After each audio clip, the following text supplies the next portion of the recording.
Good evening, Brian. It's Tuesday. So I'm really glad to hear that you're feeling better. I know that you're still sort of residually feeling a little bit under the weather, but it sounds like you're doing a good deal better, which is great. Also, I'm glad you had a good time this past weekend celebrating Knox's birthday. That's very exciting. 19 is kind of a big deal because the last one before 20, which seems like a huge milestone.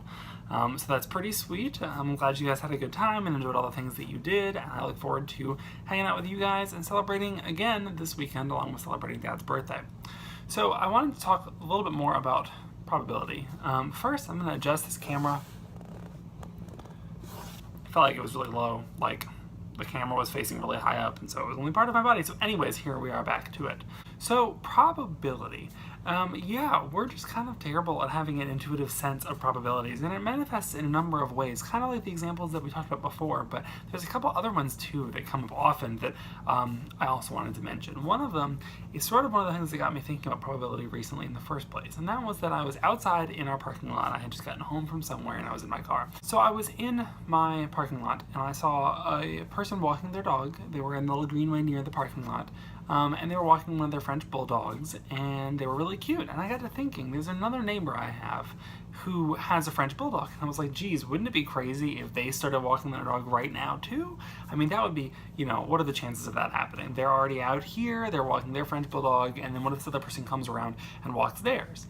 But then the more I got to think about it, the more I realized that that sort of was emblematic of a faulty way of thinking about probability. I'm going to fix this again.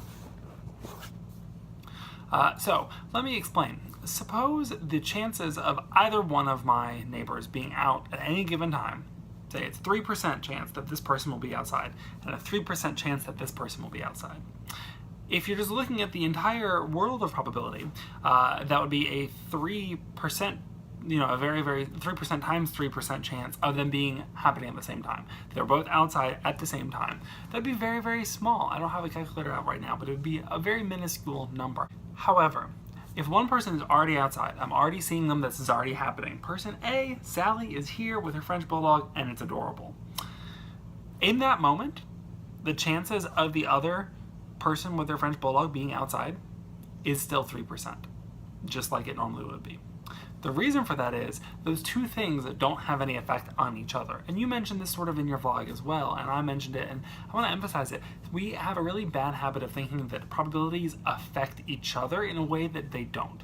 Now granted, in general, if you had 1,000,000 days just like that one day, the number of times that both people would be outside at the same time would average towards whatever 0.009 or whatever the 3% times 3% would be. However, if you look at all of the days, all of the instances where person A is outside, which they were at that time, then the odds of person B being out are just a normal 3%. It's not any less likely because the other person's out there, even though it seems to our fragile mind's perception of the world like it's a more coincidental thing. And I don't know that I've done a great job explaining this, but it's something that I think you understand, and the more you think about it, the more you realize how much that faulty thinking really pervades our lives. We think about things that as if what has happened or what is happening has any effect on what it still has to happen. So it's really interesting. It feels like, oh, well, this person's already here. The odds of this person being out at the same time are really small. Really, the odds of that person being out are no smaller than they are at any other time.